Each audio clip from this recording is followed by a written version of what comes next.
Baik, selamat pagi dan salam sejahtera untuk kita semua. Perkenalkan, nama saya Emeliana Junta, saya kelas A9 Program Studi Pendidikan Guru Sekolah Dasar semester 6.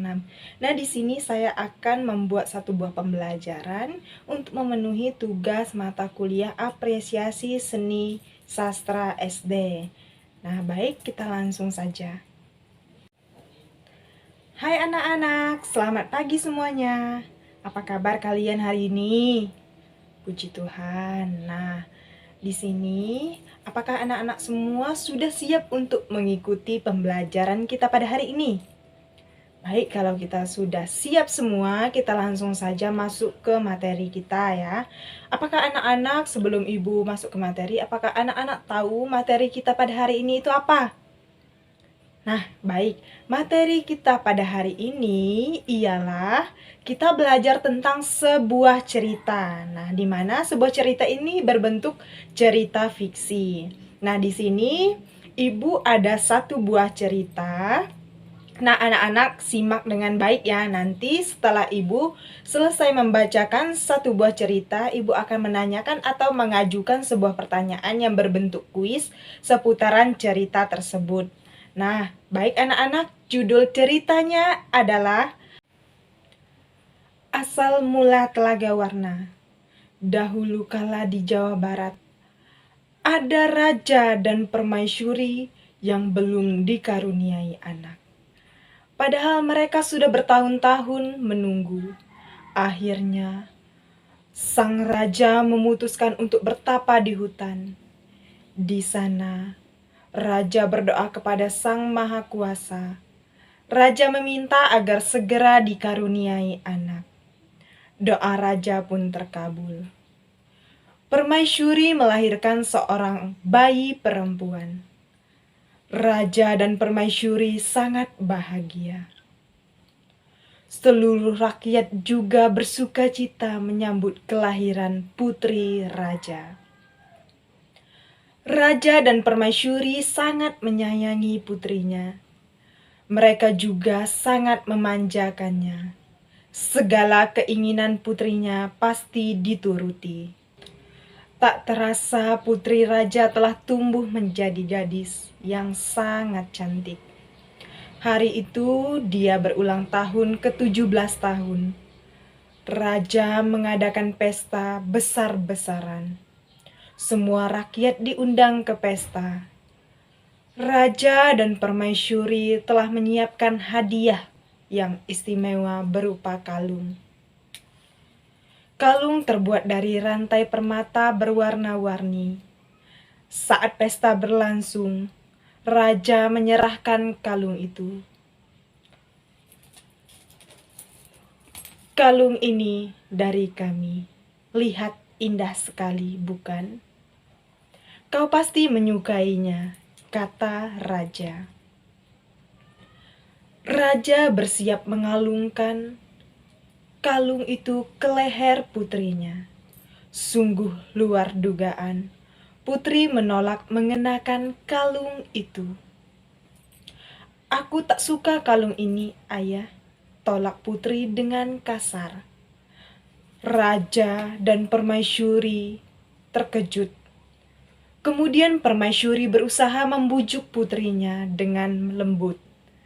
Permaisuri mendekati dan hendak memakai kalung itu ke leher putrinya. Aku tidak mau. Aku tidak suka kalung itu. Kalung itu jelek, teriak putri sambil melepas tangan permaisuri. Tanpa sengaja kalung itu terjatuh. Permata-permatanya tercerai-berai di lantai. Permaisuri sangat sedih.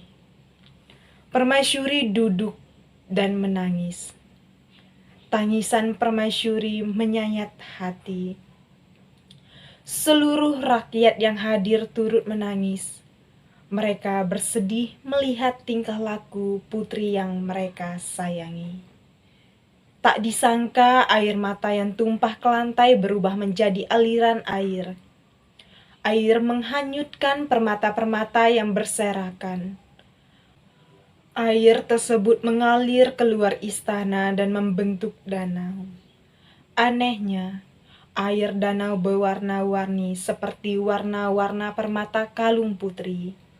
Kini danau itu dikenal dengan nama Telaga Warna. Nah, baik anak-anak, tadi adalah sebuah cerita asal mula Telaga Warna. Nah, seperti yang sudah Ibu katakan dari awal, setelah kita mendengarkan cerita asal mula Telaga Warna, nah Ibu akan mengajukan beberapa pertanyaan.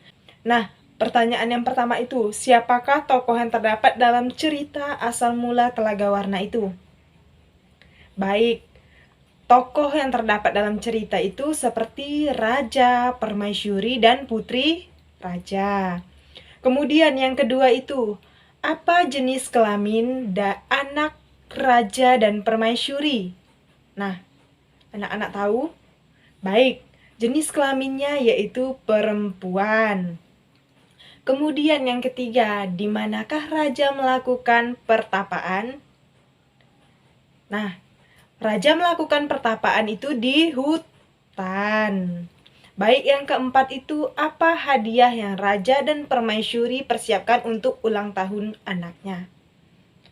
Nah, hadiah yang mereka persiapkan adalah kalung yang terbuat dari untayan permata berwarna-warni.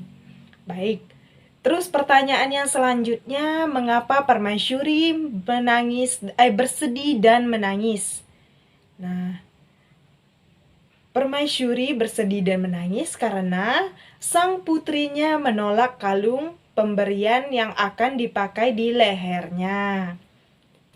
Nah, baik, di sini Ibu akan mendalami lebih dalam lagi materi kita pada hari ini, yaitu mengenai poin-poin materi kita tentang cerita fiksi. Nah, di mana kita tahu bahwa cerita fiksi itu adalah sastra yang dibuat dari imajinasi, tidak disajikan sebagai fakta, meskipun mungkin didasarkan pada kisah atau situasi yang sangat nyata. Nah, dalam sebuah cerita fiksi pada dasarnya tidak hanya menyajikan bentuk cerita saja, melainkan dalam komponen cerita juga terdapat beberapa unsur yang membangun adanya cerita fiksi. Nah, di sini terdapat dua unsur. Ada unsur intrinsik dan ekstrinsik. Nah, di mana unsur intrinsik ini berfungsi untuk membangun sebuah cerita dalam suatu cerita fiksi. Nah, unsur intrinsik ini terbagi beberapa bagian, contohnya seperti tema, tokoh, latar, alur, sudut pandang, dan amanat. Nah, sedangkan unsur ekstrinsik ini adalah suatu unsur yang mempengaruhi si penulis pada cerita tersebut. Nah, di sini di dalam cerita fiksi ada juga beberapa jenis cerita fiksi. Nah, yang pertama itu ada cerpen, novel, dongeng, dan roman. Nah, baik anak-anak, mungkin Ibu rasa pembelajaran kita cukup sampai di sini. Nah, sebelum Ibu menutup pembelajaran kita, Ibu akan menyimpulkan materi kita pada hari ini. Nah, di mana pada cerita di atas tadi atau cerita asal mula Telaga Warna itu adalah berbentuk cerita fiksi.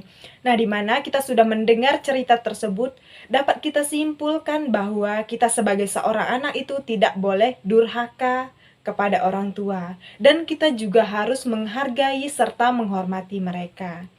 Nah, cerita fiksi juga adalah sastra yang dibuat dari imajinasi atau karangan penulis. Nah, di dalam cerita fiksi ini terdapat situasi yang sangat nyata, dan ada beberapa jenis dalam cerita fiksi seperti yang sudah Ibu sampaikan tadi, seperti ada novel, dongeng, cerpen, dan roman. Baik, di sini Ibu ada tugas untuk kita semua yang akan kalian kerjakan di rumah, nanti dikumpulkan pada saat pertemuan yang selanjutnya. Nah, anak-anak catat ya tugasnya.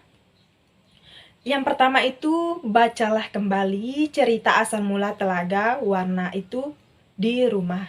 Nah, kalian membaca cerita yang sudah Ibu bacakan tadi, bacakan kembali. Kemudian, yang kedua itu, carilah salah satu jenis cerita fiksi. Terserah, cerita fiksinya terserah, tapi salah satu saja. Nah, kemudian yang ketiga itu kalian menentukan tema, tokoh, latar, alur, sudut pandang, dan amanat. Nah, kalian menentukan semua jenis-jenis cerita fiksi pada cerita yang kalian ambil. Nah, baik, mungkin Ibu rasa pembelajaran kita sampai di sini. Kita lanjut pada pertemuan yang selanjutnya. Selamat pagi dan salam sejahtera untuk kita semua.